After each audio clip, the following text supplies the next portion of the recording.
दोस्तों, आज के वीडियो में हम बहुत ही पुराने किंतु एक वैज्ञानिक सवाल पर बात करेंगे कि यदि चंद्रमा पृथ्वी से टकरा जाए तो क्या होगा। वैसे तो इस विषय पर आप बहुत सारे वीडियो देख चुके होंगे, परंतु जो तथ्य आज के वीडियो में आपके सामने पेश होंगे वो जरूर आपको रोमांचित कर देंगे।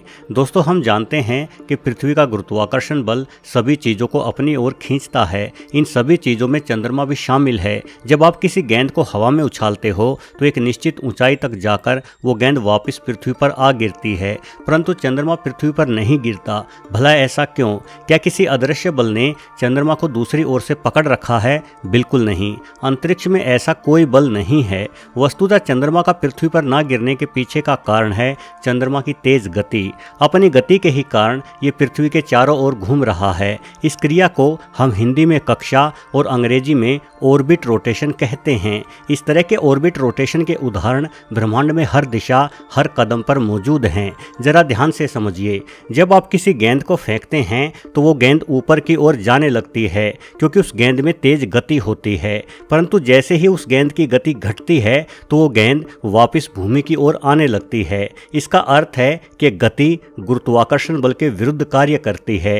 गेंद में जितनी गति होगी गेंद उतना ही दूर तक जाएगी। यदि गेंद को बेहद तेज गति से फेंका जाए और यदि आसमान में हवा ना हो तो वो गेंद हमेशा ही पृथ्वी के चारों ओर घूमती रहेगी, क्योंकि हवा के साथ घर्षण ना होने के कारण उस गेंद की गति एक समान ही बनी रहेगी। ठीक यही चंद्रमा के साथ है। अंतरिक्ष में कोई हवा नहीं है जो चंद्रमा की गति को घर्षण करके कम कर दे, जिस कारण चंद्रमा लगातार एक जैसी गति प्राप्त किए हुए है और उसकी यही गति चंद्रमा को पृथ्वी के आकर्षण में बंधने से रोकती है। चंद्रमा पृथ्वी के गुरुत्वाकर्षण बल से प्रभावित अवश्य है, किंतु ये गुरुत्वाकर्षण बल और चंद्रमा की तेज गति एक संतुलन तैयार करती है। इस संतुलन के कारण ही अरबों वर्षों से चंद्रमा पृथ्वी के चारों ओर घूम रहा है। भौतिक विज्ञान के नियम अटल हैं। यदि चंद्रमा को पृथ्वी पर गिराना है तो चंद्रमा की गति कम होना आवश्यक है और ऐसा करने के लिए बहुत अधिक बल की आवश्यकता पड़ेगी। हमारा चंद्रमा बहुत ही विशाल और भारी है। अगर हम चंद्रमा के सतह पर अपने सारे रॉकेट इंजन लगाकर विपरीत बल तैयार करें तो भी हम इंसानों में इतनी क्षमता नहीं है कि चंद्रमा की गति को कम कर सके। किंतु मान लो कि किसी तरह से चंद्रमा की गति कम हो जाए तो पृथ्वी का गुरुत्वाकर्षण बल चंदा मामा पर हावी जरूर हो जाएगा और इसे अपनी ओर खींच लेगा। पृथ्वी की परिक्रमा करते हुए चंदा मामा पृथ्वी के करीब आता रहेगा और एक दिन पृथ्वी में ही समा जाएगा। यदि किसी कारण चंद्रमा की गति आधी कम हो जाए तो शायद साल भर में चंद्रमा की टक्कर पृथ्वी से हो जाएगी। तो चलिए इस पूरे साल को महीनों में बांटकर इस पूरी घटना को बेहतर तरीके से समझते हैं। पहला महीना 3,84,000 किलोमीटर से 2 लाख किलोमीटर तक का सफ़र। दोस्तों, पृथ्वी से चंद्रमा की दूरी 3,84,000 किलोमीटर है। जब चंद्रमा पृथ्वी के नज़दीक आना शुरू होगा तो पहले कुछ दिनों तक इंसानों को सब कुछ सामान्य ही नजर आएगा। हाँ, किंतु महीने भर में पृथ्वी पर जो सबसे बड़ा बदलाव दिखेगा वो होगा समुद्र में उठने वाली लहरों की बढ़ती ऊंचाई। जिस तरह से हमारी पृथ्वी चंद्रमा को अपनी ओर खींचती है, उसी तरह से चंद्रमा के गुरुत्वाकर्षण बल का प्रभाव भी पृथ्वी पर होता है। ये प्रभाव सबसे ज़्यादा तरल पानी के महासागरों पर देखा जा सकता है। पृथ्वी का जो भाग चंद्रमा की ओर होता है उस भाग में एक उभार आ जाता है जिसे हम ज्वारीय उभार या टाइडल बल्ज कहते हैं। वहीं पृथ्वी का जो भाग चंद्रमा से दूर होता है उस भाग में संकुचन देखा जाता है। अब पृथ्वी तो हर रोज यानी 24 घंटों में ही अपनी धुरी पर एक चक्कर पूरा कर लेती है, यानी पृथ्वी के चंद्रमा की ओर वाले भाग में लगातार बदलाव आता रहता है, जिस वजह से दुनिया भर के समुद्रों में पानी का स्तर रोजाना 1 मीटर बढ़ता या घटता रहता है। इसी प्रक्रिया को हम ज्वार भाटा कहते हैं। जब चंद्रमा पृथ्वी के नज़दीक आएगा तो पृथ्वी का जो हिस्सा चंद्रमा की ओर रहेगा, जाहिर है उस हिस्से की समुद्री लहरों की ऊंचाई भी बढ़ने लगेगी। सिर्फ 1 महीने के अंदर चंद्रमा पृथ्वी की तरफ आधी दूरी तय कर चुका होगा, जिससे अब समुद्र में उठने वाली लहरों की ऊंचाई 4 मीटर यानी 13 फीट के आसपास हो चुकी होगी। इन लहरों के कारण मुंबई, कलकत्ता समेत दुनिया भर में समुद्री किनारों पर बसे शहरों में भयंकर बाढ़ आ जाएगी और लोग ये शहर छोड़कर भाग रहे होंगे। दूसरा महीना 2 लाख से 1,33,000 किलोमीटर तक का सफ़र। दोस्तों जैसे जैसे चंद्रमा पृथ्वी के नज़दीक आएगा वैसे वैसे ये और अधिक जल्दी पृथ्वी की परिक्रमा पूरी करने लगेगा, जिस वजह से पृथ्वी की ओर आने की इसकी गति धीमी जरूर होगी। दूसरे महीने तक चंद्रमा पृथ्वी तक के सफ़र की 75% दूरी तय कर चुका होगा। इस दौरान पूरे विश्व की अर्थव्यवस्था डगमगा चुकी होगी, क्योंकि समुद्रों से उठने वाली लहरों की ऊंचाई अब 10 मीटर यानी 33 फीट तक ऊंची हो चुकी होगी, जिसके फलस्वरूप तटीय शहर पूरी तरह से तबाह हो जाएंगे। यहाँ रहने वाले करीब 1 अरब से ज़्यादा लोग इन शहरों को छोड़कर ऊंचे इलाकों में भाग चुके होंगे या मारे जा चुके होंगे। ऊंचे इलाकों में इंसानों की बेहद अधिक भीड़ के कारण संसाधनों और भुखमरी की समस्या अपने पंख पसार चुकी होगी। आज पूरे विश्व में 95% इंटरनेट की व्यवस्था सिर्फ समुद्रों में बिछे फाइबर ऑप्टिक्स तारों से ही चलती है, जिनके स्टेशन समुद्रों के किनारे बसे शहरों में ही बने हुए हैं।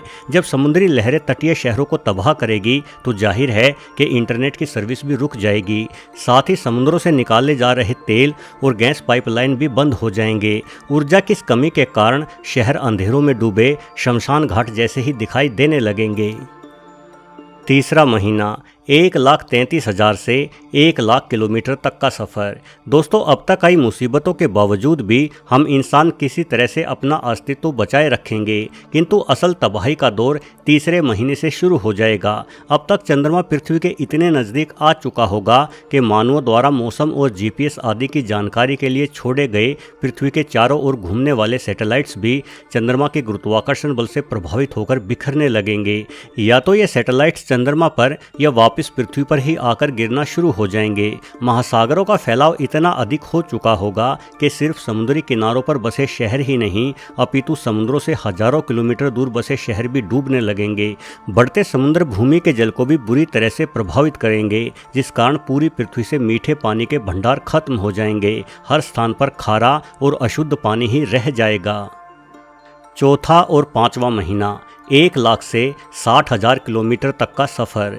दोस्तों इस समय पृथ्वी पर समुद्री लहरों की ऊंचाई 30 मीटर से 100 मीटर तक बढ़ चुकी होगी। पृथ्वी का जो इलाका चंद्रमा की तरफ होगा वो पूरी तरह से डूब चुका होगा, यानी पृथ्वी के स्थल से सभी प्रकार के जीवों का जीवन नष्ट होने लगेगा। अब चंद्रमा के गुरुत्वाकर्षण बल का प्रभाव सिर्फ समुद्रों तक ही नहीं होगा, अपितु पृथ्वी के बाहरी परत की ऊंची चट्टानें भी चंद्रमा के गुरुत्वाकर्षण बल के प्रभाव के कारण टूटने लगेंगी। टेक्टोनिक प्लेट्स पर पड़ते गुरुत्वाकर्षण बल के कारण पूरी पृथ्वी पर लगातार महाभूकंप आते रहेंगे। साथ ही भारी संख्या में ज्वालामुखी भी पृथ्वी पर फूट रहे होंगे। हालांकि चंद्रमा पर तो पृथ्वी के गुरुत्वाकर्षण बल का प्रभाव और भी भयानक होगा, किंतु चांद तो पहले से ही वीरान है, इसलिए वहां आती तबाही अब तक कोई विशेष मायने नहीं रखेगी। पाँचवा, छठा और सातवां महीना 60,000 से 40,000 किलोमीटर तक का सफ़र। लगभग आधे साल के अंदर चंद्रमा पृथ्वी के जियो सिंक्रोनस ऑर्बिट स्पेस में दाखिल हो चुका होगा।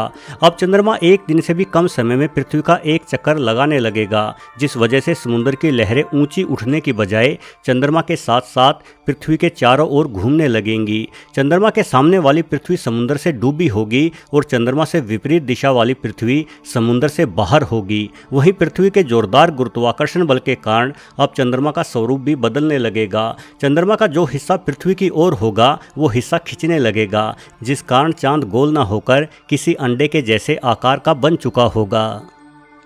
8वें से 11वां महीना 40,000 से लेकर 10,000 किलोमीटर तक का सफ़र। दोस्तों इस समय पृथ्वी पर चारों ओर तेजी से बहता पानी सिर्फ स्थलीय जीवों का ही नहीं बल्कि समुद्री जीवों का भी विनाश कर देगा। सिर्फ बैक्टीरिया और अन्य सूक्ष्म जीवों को छोड़कर पृथ्वी से जीवन पूरी तरह से नष्ट हो चुका होगा। पृथ्वी पर फूटते ज्वालामुखियों की राख आकाश को ढक चुकी होगी, जिस कारण सूर्य की गर्मी पृथ्वी तक नहीं पहुँचेगी और चारों ओर भयानक ठंड का राज होगा। यदि सूर्य दिखाई भी तो तेजी से घूमता चंद्रमा बार बार सूर्य के सामने आएगा, जिससे पृथ्वी पर प्रतिदिन 1 से अधिक बार सूर्य ग्रहण दिखाई पड़ेगा। भले ही हमारे ग्रह पर हर ओर पानी हो, किंतु फिर भी हमारा शानदार ग्रह एक नर्क में तब्दील हो चुका होगा, जहां जीवन किसी भी हालात में नहीं पनप सकता। हर ओर राख फैली होगी और तेजाब की बारिश हो रही होगी। 12वां महीना 10,000 किलोमीटर से लेकर पृथ्वी से टकराने तक का सफर। इस अंतिम महीने में चंद्रमा पृथ्वी की रोच लिमिट तक पहुंच जाएगा। यहाँ से चंद्रमा पर पड़ता पृथ्वी का गुरुत्वाकर्षण बल इतना अधिक होगा कि चंद्रमा एक स्थिर रूप में नहीं रह पाएगा और एक भयानक विस्फोट के साथ चंदा मामा नष्ट होकर लाखों टुकड़ों में बंट जाएगा। चंद्रमा के ये टुकड़े पृथ्वी के चारों ओर घूमने लगेंगे, जो शनि ग्रह के छल्लों की ही भांति प्रतीत होंगे। चंद्रमा के टुकड़ों में बंट जाने से चंद्रमा का गुरुत्वाकर्षण बल भी बढ़ जाएगा, जिस कारण पृथ्वी पर चलने वाला विनाश भी अब थम जाएगा। समुद्र दोबारा से अपने ठिकानों पर लौटने लगेंगे। यहाँ से छोटे टुकड़ों में बंट जाने के कारण पृथ्वी की ओर आते चंद्रमा के कदम भी ठहर चुके होंगे। हालांकि ये टुकड़े आपस में टकराकर लगातार पृथ्वी पर गिरते रहेंगे। गर्म राख के कणों की बारिश पृथ्वी पर होती रहेगी, जिस कारण पृथ्वी के समुद्र भी उबल सकते हैं। यदि इतना सब कुछ झेलकर भी कुछ इंसान पृथ्वी पर जिंदा बचे रहे, तो भी उन इंसानों द्वारा पृथ्वी पर दोबारा जीवन शुरू करना आसान नहीं होगा। चंद्रमा के नष्ट होने के कारण पृथ्वी अपनी कक्षा में असंतुलित हो जाएगी, जिससे पृथ्वी पर ऋतुओं और मौसमों का बदलाव नहीं हो पाएगा। कहीं बेहद तेज गर्मी तो कहीं भयंकर ठंड लगातार बनी रहेगी। हालांकि बीते समय के साथ पृथ्वी पर हालातों में सुधार होने लगेंगे।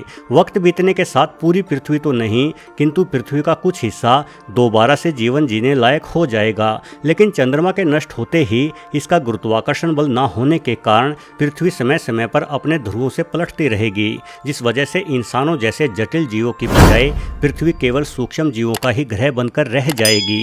वीडियो देखने के लिए आपका बहुत बहुत धन्यवाद।